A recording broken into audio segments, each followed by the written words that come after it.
আমার জীবনে ছোট্ট একটা গল্প বলি। একদিন আমি এমপি, সেরকম সময় আমি একটা আওয়ামী লীগের কোনো একটা অনুষ্ঠানে আমি গেছি বিয়ে দাওয়াতে, আমার আত্মীয় বিয়ে করে বিয়ে দাওয়াতে আমি গেছি। গিয়ে আমার সামনে দুইজন সাংবাদিক বসা, দুই তিনজন লোক বসা, তারা এমন একটা বিষয় উত্থাপন করলো, করার পরে আলোচনা করে খুব মাহা বানিয়েছে। তখন আমাকে চিনে না, মানে চিনে না বা চিনে না, অথবা আমি তাকে বললাম যে আচ্ছা এই যে কাজটা করলেন এটা কি আপনারা, এটা বলে ইন্টেলেকচুয়াল কারাপশন, মানে বুদ্ধিভিত্তিক দুর্বৃত্তায়ন। আমি যে আপনারা যে এই কাজটা করছেন বা যা বললেন আলোচনা করলেন আমি শুনলাম, আপনারা কি একটা ইন্টেলেকচুয়াল কারাপশনের কাজ করেন নাই? তো উনি মানে একটু আমদামদা করতে আমাকে দেখে, মানে কেউ আমাকে একজন চিনে, হ্যাঁ আমি সব আপনার কখন আসছেন ইত্যাদি। আমি বলছি আমি আপনার পাশে টেবিলে বসে শুনছি আপনারা যে কাজ করছেন এই কাজটা ঠিক হয়েছে আপনাদের।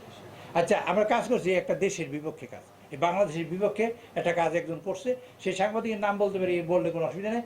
মোজাম্মেল বাবু এখন জেলে আছে বর্তমানে, সেই মোজাম্মেল বাবু কথা উত্থাপন করেছিল। আমি ওই সেদিন থেকে তার নাম শুনেছি, আমি তার কার্ড নিয়েছি, আপনি করেন কি ভাই? আমি সাংবাদিকতা করি।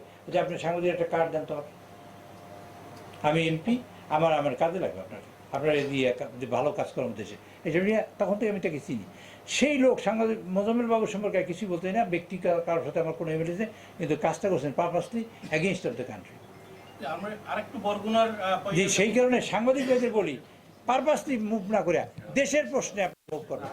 আমি আর শেষ